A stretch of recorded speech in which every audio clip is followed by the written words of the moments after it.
కోట్లు పెండింగ్. చెప్పిన ఒక్క విషయం చాలా ఇంపార్టెంట్ తీర్మానం మీరు అధ్యక్ష నన్ను మాట్లాడినండి. ఇది చాలా important issue. We have right to talk on the subject. 24-25 చూస్తే మన ప్రభుత్వం కూటమి ప్రభుత్వం వచ్చిన తర్వాత 1200 కోట్లు రిలీజ్ చేశాం. ప్లీజ్ పెండింగ్ ఉన్న 1400 కోట్లు వచ్చే 3 నెలలు మేము రిలీజ్ చేస్తాం. మీరు 4000 కోట్లు బకాయిలు పెట్టి మీరు మాట్లాడితే ఎట్లమ్మా? 4000 crores 4000 కోట్లు మీరు బకాయిలు పెట్టిపోయి మీరు మాట్లాడతారు. 4000 కోట్లు. కోవిడ్ 644 కోట్లు కోవిడ్ ఎప్పుడు బకాయిలు పెట్టారు స్వామి? వాయిదా ప్రశ్న ఏది కూడా రికార్డు కాదు. ఏంటో చెప్పండి మాకు. కూర్చోండి దయచేసి కూర్చోండి. ప్లీజ్ కూర్చోండి.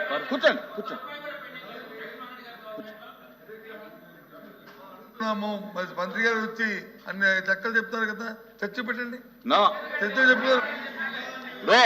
మంత్రి గారు అధ్యక్ష ప్లీజ్ కూర్చోండి. లోకేష్ గారు కూర్చోండి. మీరు బీఎస్సీకి కనపడలేదు ఇంపార్టెన్స్. బీఎస్సీలో మీరు రేజ్ చేశారా? నేను బొత్స గారిని సూటిగా ప్రశ్నించాను. బీఎస్సీలో మీరు రేజ్ చేశారా ఈ ఇష్యూ? బీఎస్సీలో మీరు ఇది ఇచ్చారా? మీరు బీఎస్సీలో కనీసం అడిగారా? మీరు అడిగారా సార్? బీఎస్సీ ఎజెండా మీరు పెద్దలు, మీరు సీనియర్ మోస్ట్ హౌస్ లో, ఫరూక్ గారి తర్వాత మీరే సీనియర్ మోస్ట్ హౌస్ లో. నేను మిమ్మల్ని కోరేది ఏంటంటే మీకు అంత ఇంట్రెస్ట్ ఉండుంటే మీరు కూర్చొని చైర్మన్ గారితో మాట్లాడి ఎజెండాలో పెట్టుంటే సమాధానం చెప్పినా మేము సిద్ధంగా ఉన్నాం. I have right sir. Sir LOP గారు I have right to answer. నాకు హక్కులు లేవా హౌస్ లో? నాకు హక్కులు లేదా హౌస్ లో? మంత్రిగా సమాధానం చెప్పి హక్కు లేదని మీరు నిర్ణయిస్తారా? ఎల్ఓపి గారు మీరు చెప్తారండి సమాధానం చెప్పాలా చెప్పకూడదు? హౌస్ మీరు నడిపిస్తారా ఇక్కడ? How are you dictating terms to me boss? Sir ఇది బాగాలేదు. మీరు నాకు టర్మ్స్ డిక్టేట్ చేయకూడదు. మీరు సమాధానం ఎట్లా చెప్పారని మీరు అన్నారు. ఎట్లా సార్? బాగాలేదు సార్. సార్ నేను జూనియర్ మంత్రి, నాకు అండర్స్టాండ్. మీ అంత సీనియారిటీ నాకు లేదు. రూల్స్ నాకు తెలుసు. As a minister I have right to answer. Rules లో I have right to answer sir. ఇది ఇరు వర్గాల వాదన. I have right to answer. మంత్రిగా దయచేసి బీఎస్సీలో తీసుకోండి. మాట్లాడుకునేది తప్ప. మీరు మంత్రిగా ఉన్నప్పుడు 4000 కోట్లు బకాయిలు పెట్టిపోయి మీరు మమ్మల్ని అడిగితే ఎట్లా సార్? 4000 crores పెండింగ్ పెట్టారు. మీరు మంత్రిగా ఉన్నప్పుడు 4000 కోట్లు బకాయిలు పెట్టిపోయి మీరు మమ్మల్ని అంటారు కాదా? బకాయిలు పెట్టలేదా? ఒక్క నిమిషం, బకాయిలు పెట్టలేదా? మీరు బకాయిలు పెట్టలా సార్? ప్లీజ్ లోకేష్ గారు సబ్జెక్ట్ మీకు కొంచెం వీక్ చేయాలి. దయచేసి కూర్చోవాలి. 644 కోట్లు కోడప్పుడు బకాయిలు పెట్టారు. 20-21 Q4 683 కోట్లు బకాయిలు. 23-24 Q2 Q3 Q4 1753 కోట్లు బకాయిలు. మీ టైంలో బకాయిలు పెట్టి ఎంటీఎఫ్ మీ టైంలో 895 కోట్లు బకాయిలు పెట్టి మీరు మమ్మల్ని అడుగుతారు సార్? లోకేష్ గారు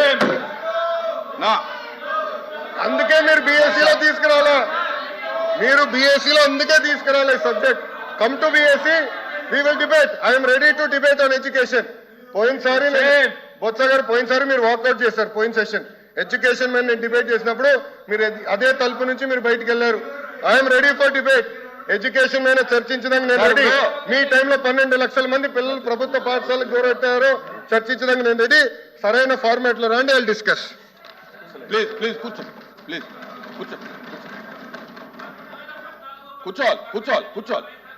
చంద్రశేఖర్ రెడ్డి గారు కూర్చోండి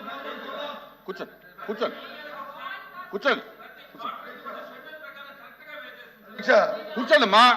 కూర్చోమనండి. మెంబర్స్ని కూర్చోమనండి. మాట్లాడారు మంత్రి గారు. ఇక్కడ హౌస్లోకి వచ్చిన తర్వాత జూనియర్ సీనియర్ అనే పక్కన పెడితే కొన్ని సభా సాంప్రదాయాలు ఉంటాయి. ఆయన మాట్లాడిన మాటలు వీఆర్ యూ టాక్, ఈ పదాలని దయచేసి పౌరుష పదాలని అవి మాట్లాడకూడదు. ఒకటి ఒకటి Please, ఒకటి please. రికార్డులో ఉంది చూసుకోండి, రికార్డులో ఉంది చూసుకోండి, ఒకటి నేర్చుకోండి, ఇంకోటి ఏదైతే మంత్రి గారు చెప్పారో సార్ కూర్చోండి. ఒక నిమిషం, ఒక సెకండ్ సార్. ఆయన చెప్పింది ఏదైతే మంత్రి గారు చెప్పారో 400 కోట్లు 4,000 కోట్లు మేము బకాయి పెట్టామని అవన్నీ వాస్తవ విరుద్ధం.